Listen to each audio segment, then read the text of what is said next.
Bom dia, você que me assiste. Deus abençoe sua manhã. E te dê um dia maravilhoso na presença dele. Vamos falar hoje um título: Quem irá se salvar? É o título da nossa mensagem de hoje. Quem irá se salvar? Vamos trazer um assunto bem atualizado, né?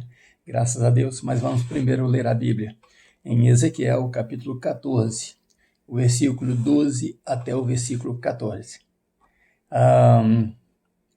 Do 12 ao 14 está escrito assim: Veio a mim a palavra do Senhor.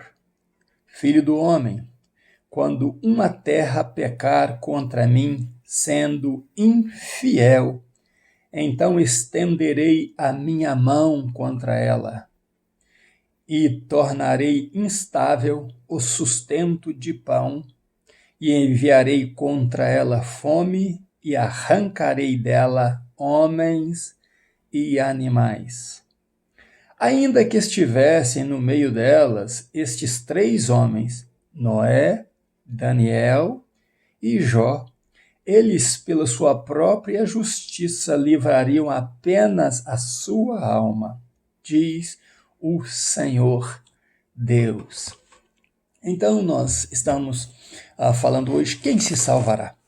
E Deus, num relato a Ezequiel, falando na condição da terra, ele fala diretamente a Ezequiel, dizendo: filho do homem, quando a terra pecar, eu não deixarei isso em vão.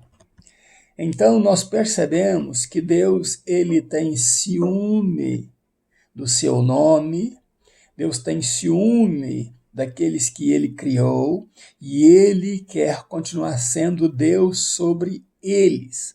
Então ele promete estender a mão contra a terra pecaminosa e infiel, isso quer dizer homens infiéis que habitam sobre a terra, homens pecadores que habitam sobre a terra, e quando ele diz uma terra pecaminosa, ele está dizendo o seguinte: ele não quis dizer, ele está dizendo uma terra que se deleita em fazer a vontade do diabo e vire as costas para Deus.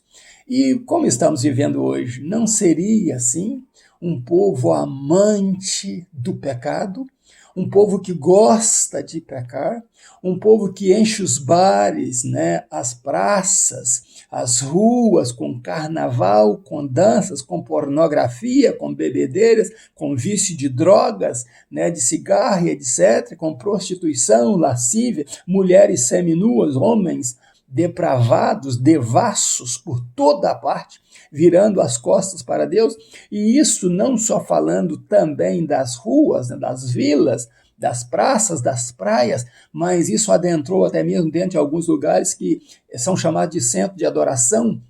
Mas essa porcaria, essa imundícia tem entrado também dentro das igrejas evangélicas e a nudez tem devastado lá. Então não se dá mesmo para perceber quem é cristão ou quem não é no meio de um povo tão misturado.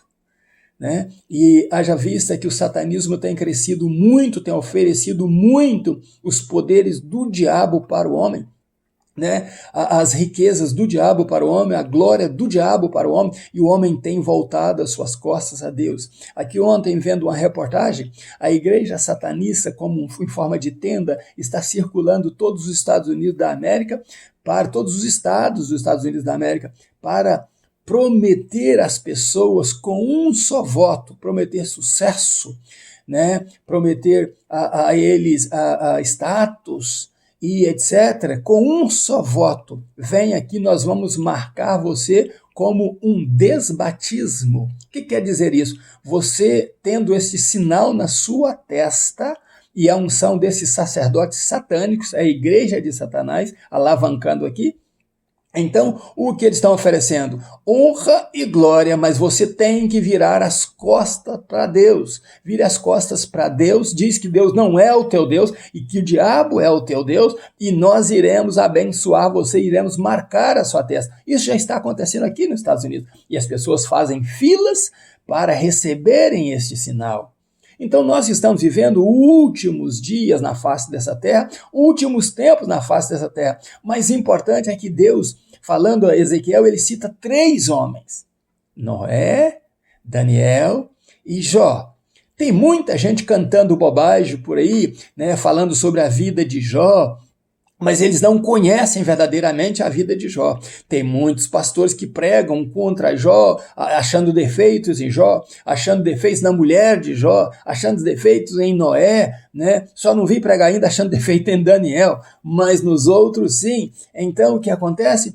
Estes pastores não sabem nem de que estão falando, porque Deus os chamou de justos, de retos diante de Deus, de fiéis a Deus.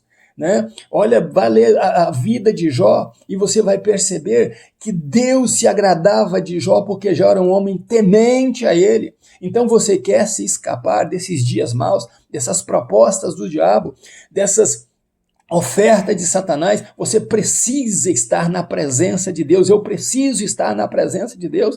E ainda no relato abaixo, nesses mesmos versículos que lemos um pouco abaixo, diz que quando Deus for destruir a cidade, mesmo que esses homens estivessem nela, nem os seus filhos, nem seus parentes se salvariam, somente eles. Então, filhos de pastores, filhos de crentes, saibam disso, é você que vai prestar conta a Deus. O teu pai pode interceder por você, pode orar por você, pode todos os dias jejuar por você, mas é você que vai prestar conta a Deus. O que Deus pode fazer é dar a você a oportunidade de se jogar aos pés de Jesus, ao Deus do teu pai, ao Deus da tua mãe, e dizer: seja também o meu Deus. Não adianta você achar que você tem herança no céu por ser filho de pastor ou por ser filho de um crente. Você precisa se converter. Você precisa ter uma vida diante de Deus. Você precisa se jogar aos pés do Senhor. Do contrário, você vai perecer com esse mundo quando Deus se levantar a mão contra ele e Deus for punir o diabo, os seus anjos, né, que são os demônios, e o ímpio. Então, se você se considerar ímpio nesse dia, você irá morar com o teu pai Satanás no inferno. Mas se você se converter e tiver a adoção de Deus através do sacrifício de Jesus Cristo, então você poderá morar na glória. Não adianta, tem uma música que diz assim: não adianta ir à igreja, rezar e fazer tudo errado. Primeiro que reza não salva ninguém, né? Igreja não salva ninguém. E se você faz o errado, você vai para o inferno. Então você que fuma e que bebe, essa mensagem é também para você. Você que pensa que está agradando a Deus, mas não está, essa mensagem é para você. Deus só salvará os íntegros, os puros, os mansos, aqueles que têm as suas vidas nos pés de Jesus, aqueles que aceitaram ao Senhor Jesus Cristo como Salvador e Senhor da sua vida e mudaram de vida. Não adianta quanto tempo você tem de igreja, ou quanto tempo de sacerdote ou de pastor que você é. Se você não é nascido de novo, você não verá a glória de Deus. E isto nós devemos aproveitar bem a oportunidade, porque ainda há tempo. Haja vista que no Brasil o pessoal teve saudade do carnaval, saudade das praias, saudade das festas, saudade das bebedeiras, mas não tiveram saudade das igrejas, não tiveram vontade de ir à igreja adorar o santo e poderoso Deus. Passamos por pandemia, agora estamos na pior pandemia de todos os tempos, que é o ódio e desamor. Né? Essas duas coisas caminham com os demônios lado a lado para prejudicar a nação brasileira e também prejudicar o mundo inteiro. E as pessoas estão marchando neste caminho, caminhando a passos largos para um abismo eterno. E nem sequer lembre que Deus é amor, que Deus te dá oportunidade, que Deus quer falar com você e que Deus quer redimir você e te dar a garantia de, como íntegro e justo e temente a Deus, te dá a garantia da salvação eterna em Cristo Jesus. Então a pergunta é: quem irá se salvar? Só os justos, só aqueles que agradam a Deus, só aqueles que buscam a Deus, que odeiam o mal, que fogem do pecado e que buscam ter uma vida na presença do Senhor e diante daquilo que exige a Bíblia de nós, santificação, pois sem ela ninguém verá o Senhor. Então santifique-se mais e Deus será o teu Deus. No nome de Jesus, que o Espírito de Deus fale com você nesta manhã, neste dia, e que Deus te abençoe no nome de Jesus. Um grande abraço meu, ainda nos meus pijamas, buscando a Deus. Pastor Riva Martins, Deus te abençoe.